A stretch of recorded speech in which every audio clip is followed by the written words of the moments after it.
Minesh-shaytanir-rajim. Bismillahir-rahmanir-rahim. Assalamu alaikum wa rahmatullahi wa barakatuh. Tato bachi yus lesson paran chu social science maz az. Suparo civics kitab maz. Yat nav chu government at the center. It has patmi lesson maz for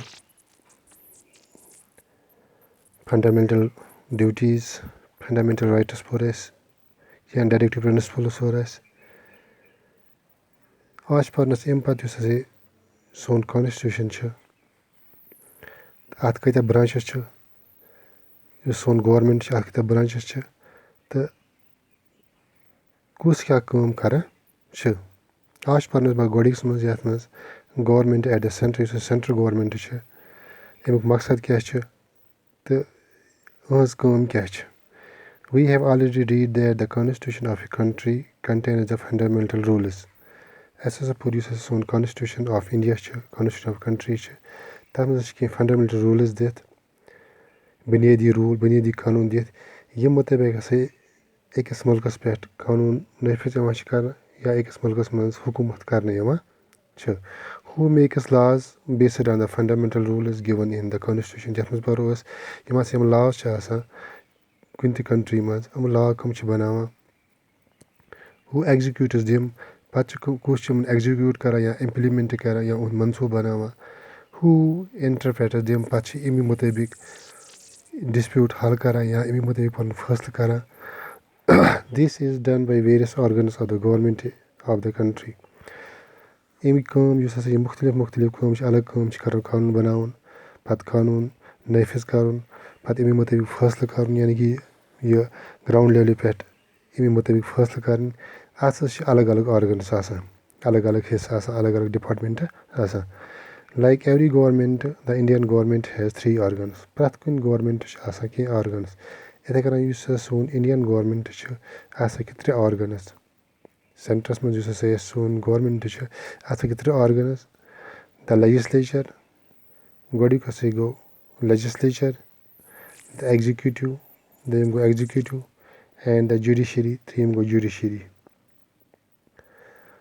the body which legislates or makes laws is called legislature so body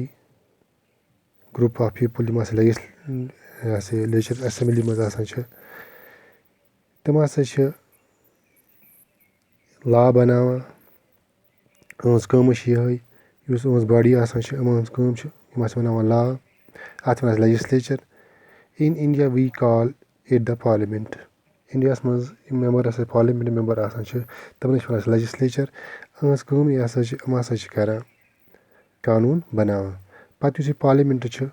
at अलग अलग branches it has 2 houses parliament सने छ it has for government सने 3 branches legislature executive and judiciary पत use legislature सने छ use body of people आसान parliament आसान छ at is houses आसान the Lok Sabha and the Rajya Sabha एक वनास लोक सभा बेगिश वना राज्य सभा ये परोज ब्रोखन बात अस काम क्या छ they make laws for the whole country हम छ बनावा सारसी मुल्कस खातर युस सोन इंडिया छ हम छ आत खातर के कानून बनावा कुन कानून ऐसे कानून नफिज करा पत अमेंडमेंट है कुन साथ कर those who execute or implement these laws constitute the executive तम लोग यमा से पत ब्या ग्रुप ऑफ यम ऑर्गन छ यमा से पत ये कॉन्स्टिट्यूशन यम लॉज इंप्लीमेंट करा छ तत से वना या से एग्जीक्यूटिव बॉडी गोडी गो लेजिस्लेटर यमा से कानून एस बनावा छ दयम यमा से इंप्लीमेंट करा छ तत एग्जीक्यूटिव बॉडी यम आत युस एग्जीक्यूटिव बॉडी मज आसान छ के यमा से मेंबर्स आसान छ या यमा से बॉडी आसान तत में 3 ग्रुप द प्रेसिडेंट आगो कंट्री हुन युस सदर आसान छ head of the state the prime minister uses as a minister and head of the ministers and the council of ministers based on the council of ministers you must say ministers is as council of ministers form the executive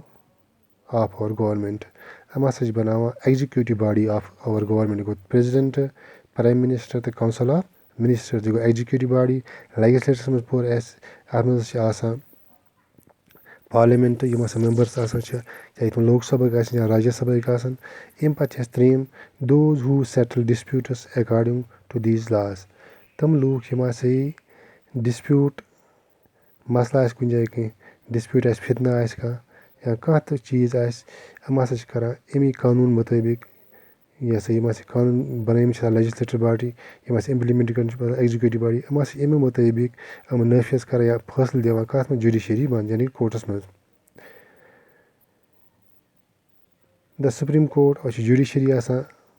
कह आर्गनस पन the supreme court सारे खुद बोड़ argon ताकतवर argon supreme court इस country मज आसान the high court पे प्रत कुन स्टेटस पन हाई कोर्ट सारे खुद बोड़ कोर्ट गो सुप्रीम कोर्ट अम पी गो high court and the lower courts are included in the branch of our government पे गई अम बोन यम बाकी कोर्ट्स लोअर कोर्ट्स हम सारी कत मज जुडिशरी मज गो एज पर ये पोर सोन गवर्नमेंट द 3 branches ऑफ यह क्लियर कह 3 branches ऑफ गवर्नमेंट यम हसा लेजिस्लेटर एग्जीक्यूटिव तो जुडिशरी लेजिस्लेटर कम क्या हम कर मेकस लाज एग्जीक्यूटिव बॉडी हम कर कैरीज आवर लाज इथे कन जुडिशरी हम कर इंटरप्रेटस लाज We know that our constitution provides for a federal democratic form of government यस सोन हुकूमत इंडिया मज यह फेडरल यस मरकजी हुकूमत या मथिद हुकूमत अत अकुई नफर कह it has two sets of governments उस government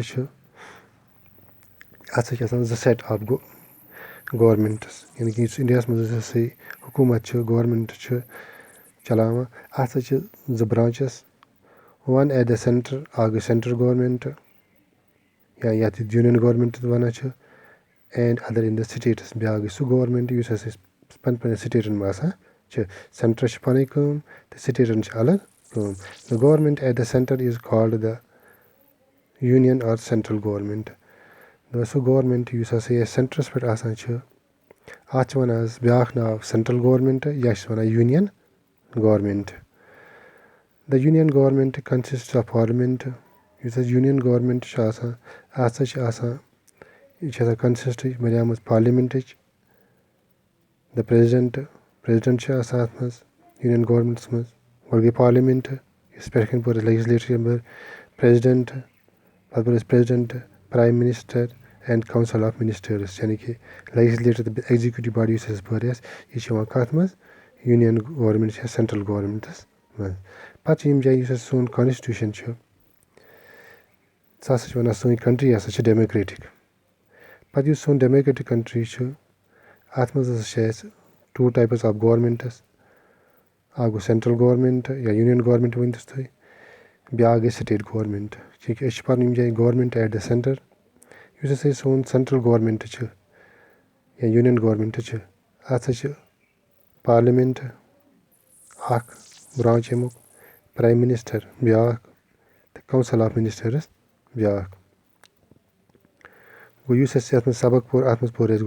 government at the centre तथ मज पोर गवर्नमेंट सोन यम सोन कॉन्स्टिट्यूशन